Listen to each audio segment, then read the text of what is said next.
Estamos acompanhando notícias de última hora. O caso de Anna Kepner agora é considerado um homicídio. Líder de torcida adolescente teria sido estrangulada até a morte em um cruzeiro da Carnival. Também descobrimos o que o meio-irmão de Anna Kepner, que, segundo a família, é suspeito de sua morte, disse aos familiares quando a jovem de 18 anos foi supostamente encontrada escondida debaixo de uma cama a bordo do navio. Com a família dela tratando o caso como crime, percebemos que alguns relatos familiares estão em conflito. Anna e seu meio-irmão eram inseparáveis ou ele era perigosamente obcecado por ela? Estamos no caso apresentado por Lei e Crime. Eu sou Chris Stewart.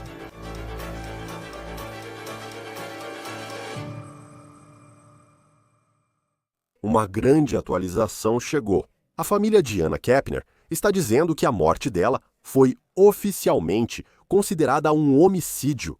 A família de Kepner teria fornecido um atestado de óbito para a ABC News. E esse atestado diz que Kepner morreu por asfixia mecânica. Isso, oficialmente, classifica a morte dela como homicídio. O relatório aponta que Kepner morreu por estrangulamento com o braço. Um braço em volta do pescoço dela. O relatório também diz que não havia sinais de agressão sexual ou drogas no organismo dela, mas, segundo consta, havia hematomas na lateral do pescoço. Há novas informações sobre a linha do tempo da morte de Kepner. Falarei sobre isso em instantes. O FBI não comentou o caso, apenas afirmou que investiga e mantém discrição sobre o restante. Eles não prenderam ninguém, pelo menos que saibamos, e publicamente não nomearam ninguém como suspeito. Mas nós sabemos que a madrasta da Anna, que estava no cruzeiro com ela, chamou o filho dela, que é o meio-irmão da Anna. Ele tem 16 anos, de suspeito na investigação da morte. O filho mais velho, que tem aproximadamente 16 anos de idade, é suspeito da morte da enteada, uma filha de 18 anos que estava no mesmo quarto. Esse momento foi importante na história, surgindo durante a audiência de custódia na Flórida com a madrasta da Kepner. O nome dela é Chantel Hudson e o ex-marido dela. Novamente, eles estão enfrentando problemas de custódia há mais de um ano. E esses problemas de custódia não têm relação com a investigação da morte. O que você ouviu foi o advogado do ex-marido da madrasta, dizendo que o adolescente de 16 anos é, entre aspas, suspeito no caso de Kepner.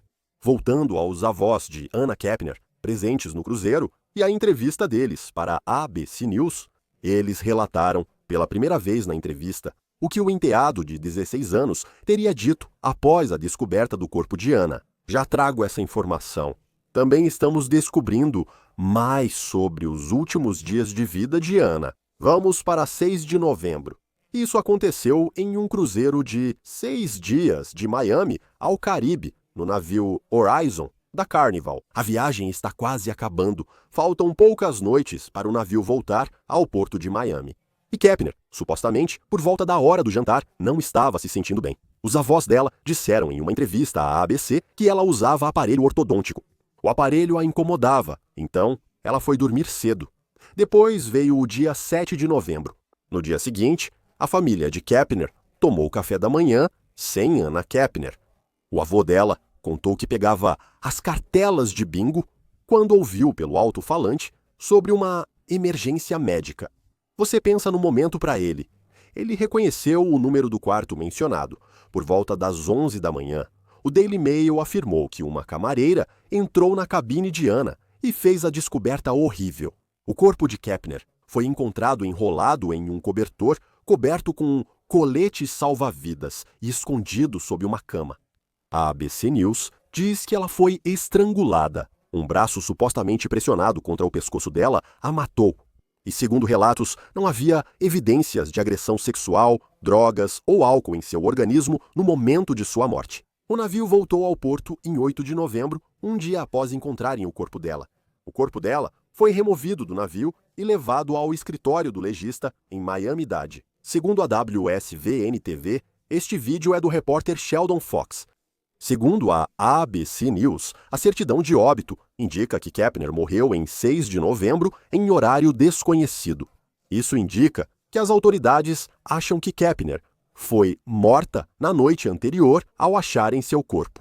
Provavelmente, foi depois que a família dela disse que ela não estava bem e pediu para ser dispensada do jantar. Os avós de Kepner disseram que havia um total de 9 membros da família nesse cruzeiro. Tinha Anna, sua avó, pai biológico e 2 irmãos biológicos.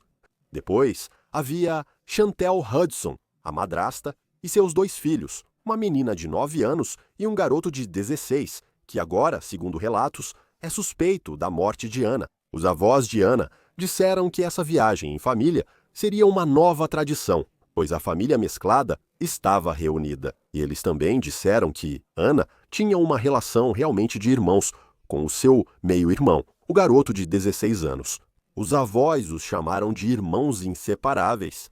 Agora, essa descrição, vou te dizer, é bem diferente do que um ex-namorado da Anna tem dito. O pai do ex-namorado disse ao Inside Edition que o meio-irmão estava, entre aspas, obcecado por Anna. E, aparentemente, não de um jeito bom. Ele continua. Ela tinha medo dele porque ele sempre andava com uma faca grande.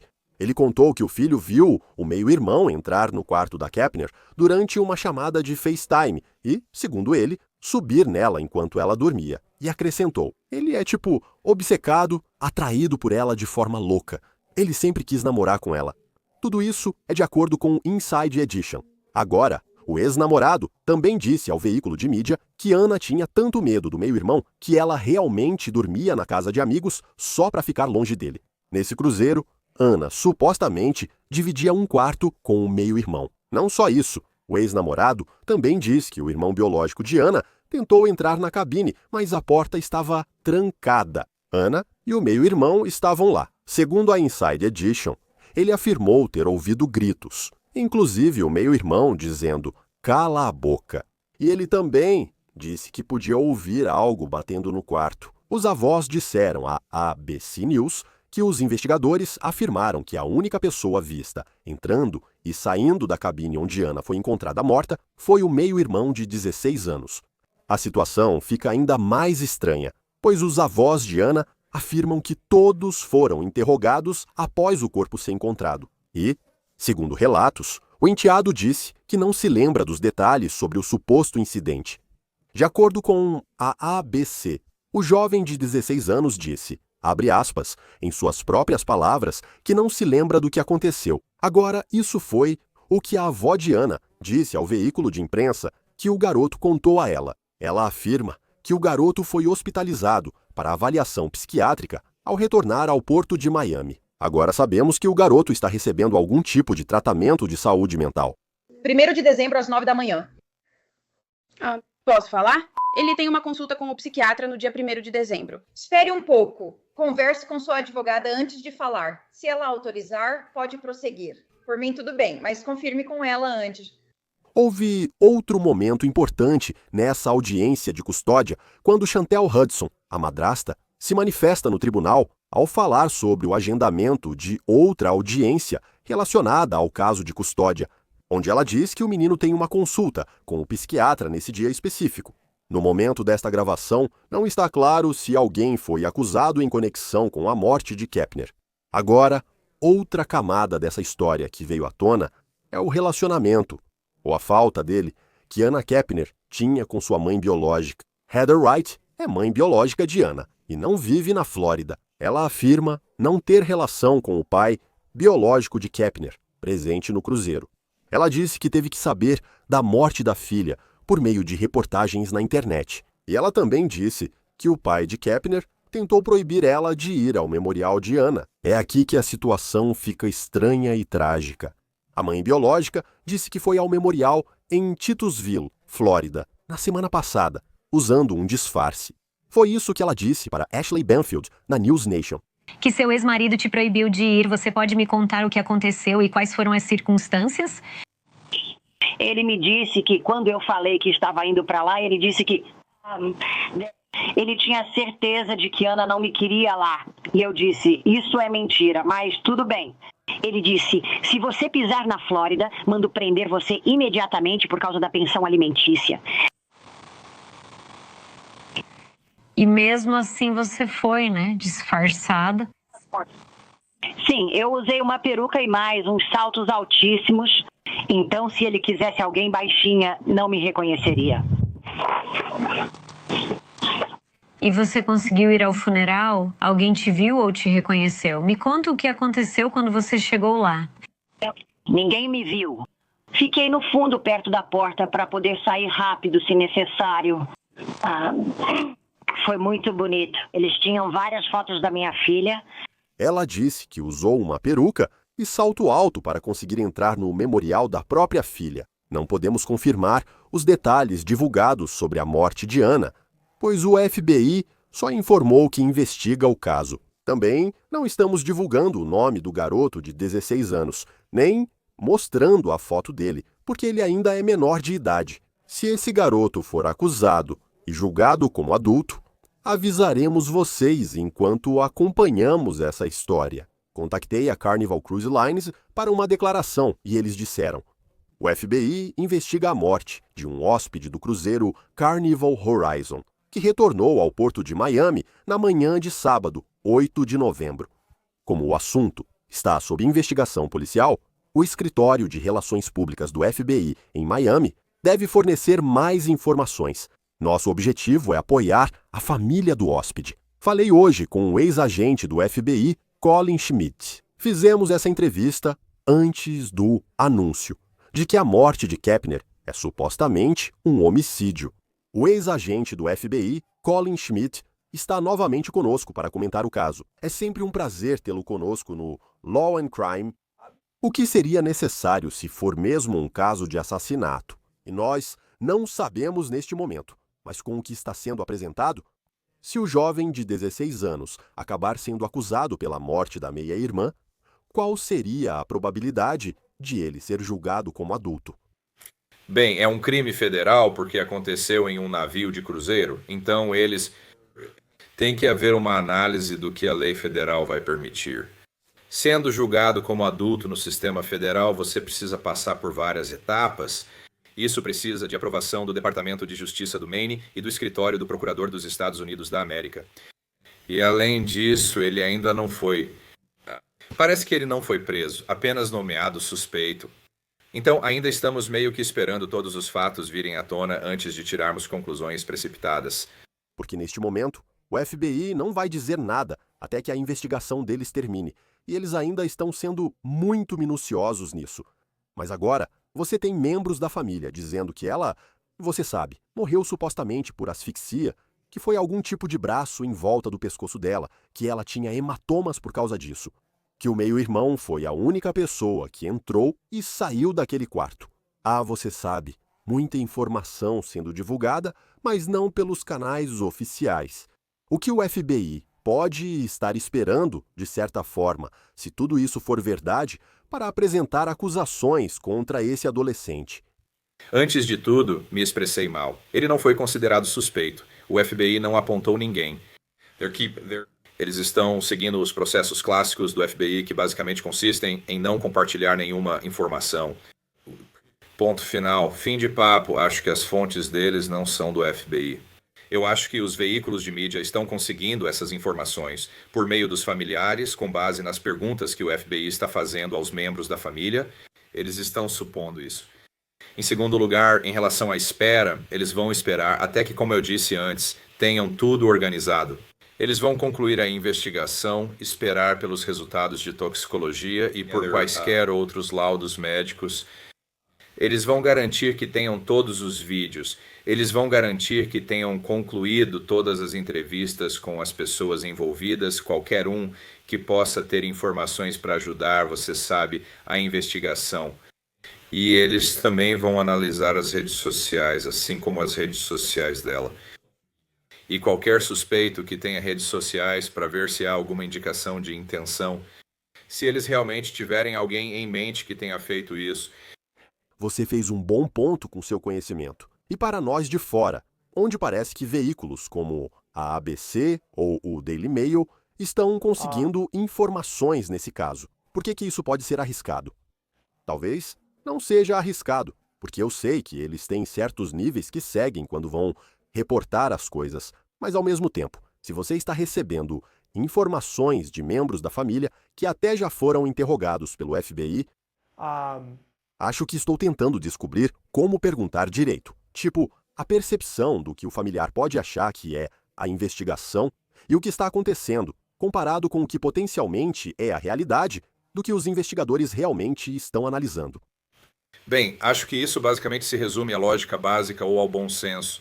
Se eu estou entrevistando alguém e todas as minhas perguntas giram em torno de uma determinada pessoa e do relacionamento dela, de como eles interagiam, bem, é uma inferência razoável para a pessoa que foi entrevistada pensar: eles estão olhando para essa pessoa, em vez de fazerem perguntas pessoais sobre aquele indivíduo e sobre a pessoa que estão entrevistando, perguntando sobre o relacionamento deles com a falecida, né, onde estavam e como interagiram com ela na noite em que ela faleceu. Então, acho que basicamente os familiares, geralmente o FBI vai dizer aos familiares: olha, gostaríamos que vocês não compartilhassem as informações que discutimos com a mídia.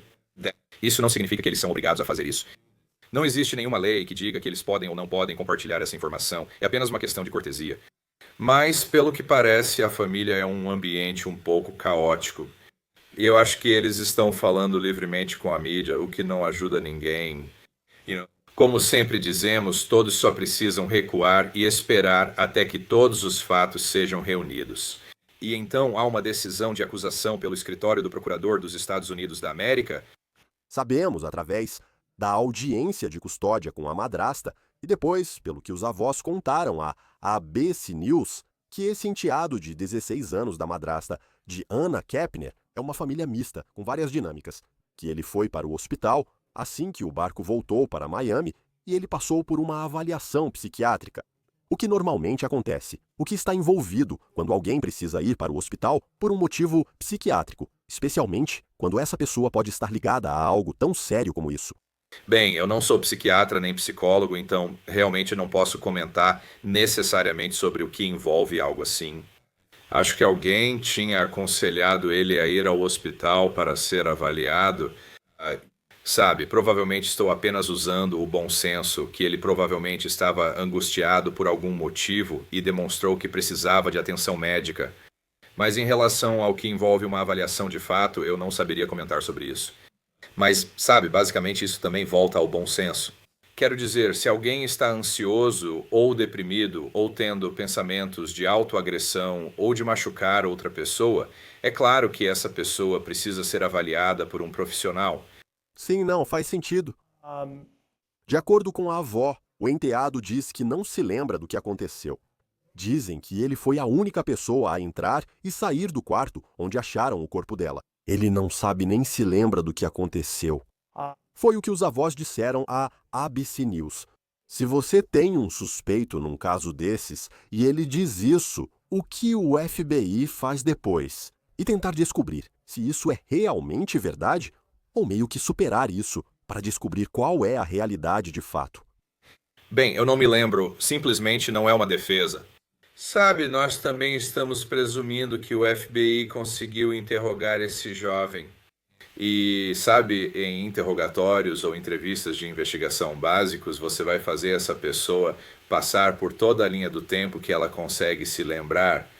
E, pela minha experiência, quando alguém não se lembra de algo, e conforme você faz perguntas mais detalhadas, então começam a surgir detalhes, então você consegue ter uma visão mais ampla do que está acontecendo.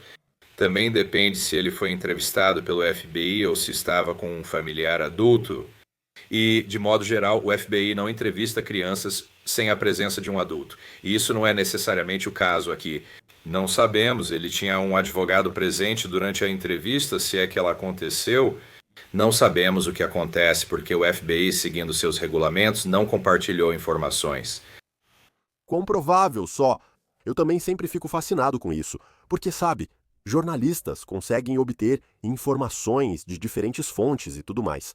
Quando se trata do FBI, quão difícil é conseguir informações deles, acho que por canais não tradicionais. A ponto de você provavelmente olhar para as informações que estão saindo e acreditar que elas vêm de membros da família. O FBI só pode agir com base em informações legalmente defensáveis e não pode confiar em dados não corroborados. Qualquer coisa que venha pela mídia, se eles não tiverem verificado, eles vão sair e vão ser os árbitros disso, da credibilidade. Eles vão conversar com essa pessoa e obter essa informação. Se o agente responsável pelo caso vê na mídia um novo dado ou um familiar comentando algo inédito, ele procurará esse familiar imediatamente para perguntar qual é a verdadeira história, porque eles sabem que qualquer coisa que sai na mídia vai ser filtrada e talvez tendenciosa de um jeito ou de outro. Mas o FBI precisa obter todos os fatos e corroborar cada dado, porque o trabalho deles é provar esse caso francamente, não só além de qualquer dúvida razoável, mas com absoluta certeza. Como funciona uma acusação federal e quando as acusações federais são feitas, e talvez até uma investigação sobre alguém que é menor de idade, se é isso mesmo que está acontecendo aqui, compare com se este fosse um caso sendo julgado pelo condado de Miami-Dade, se isso fosse algo que tivesse acontecido em terra. O escritório do Procurador dos Estados Unidos da América supervisionará a investigação. O FBI não é um monólito e atua em conjunto com o escritório do Procurador dos Estados Unidos da América, não de forma isolada. Principalmente algo tão notório.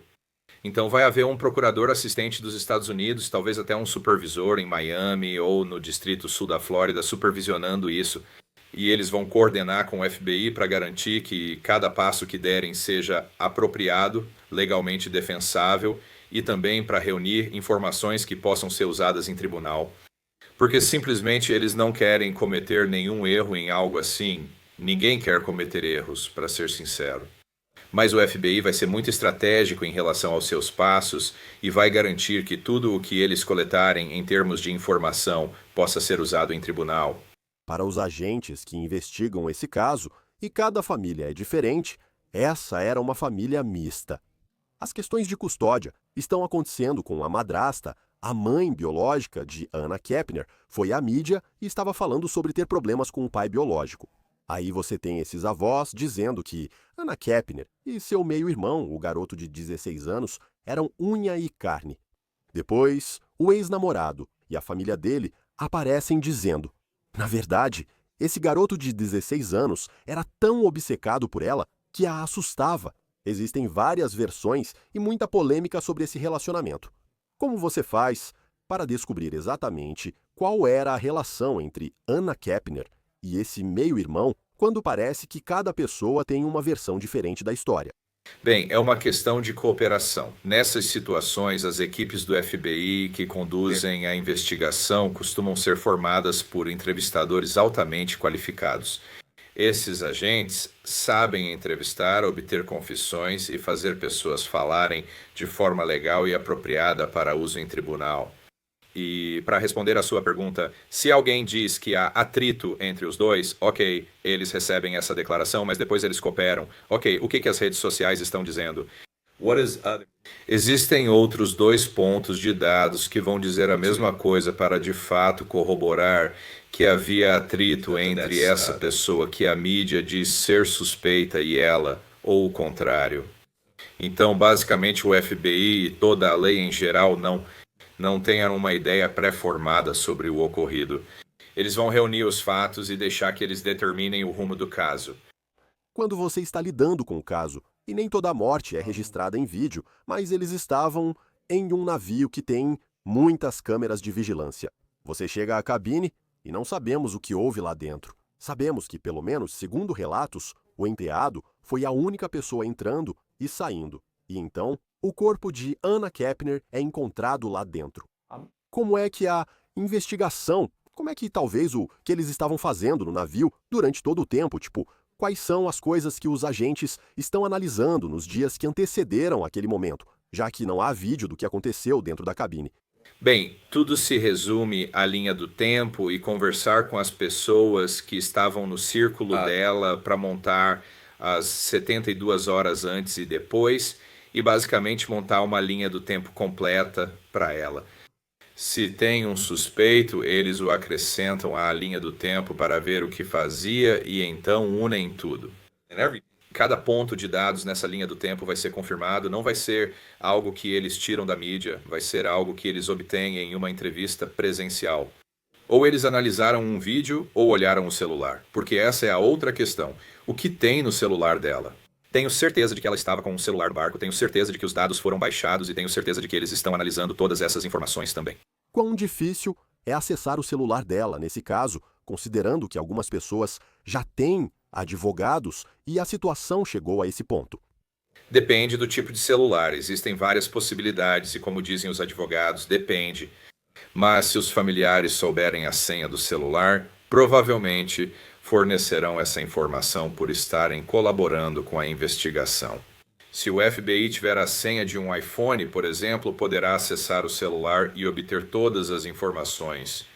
E então, dependendo do modelo, se eles não tiverem essa senha, existem ferramentas para quebrar o celular, por assim dizer, e acessar esses dados. Esse celular é tudo, como sempre falamos, em todos os casos já comentados, ele é peça-chave do quebra-cabeça. E basicamente isso vai nos dizer exatamente onde ela esteve durante 72 horas. Mesmo em um navio com sinal, ainda receberão os pings do sistema de posicionamento global e também informará se há mensagens sobre ela, preocupações com alguém que possa tê-la seguido ou incomodado no navio. Sim, vemos pelas redes sociais dela que ela estava ativa online. Vamos ver se surgem novos detalhes. E claro, aguardando a confirmação do FBI. Houve muita divulgação e especulação na mídia desde que o caso ganhou manchetes. Colin Schmidt, agente aposentado do FBI. É sempre um prazer tê-lo aqui no Law and Crime. Obrigado por estar conosco. Obrigado, eu agradeço.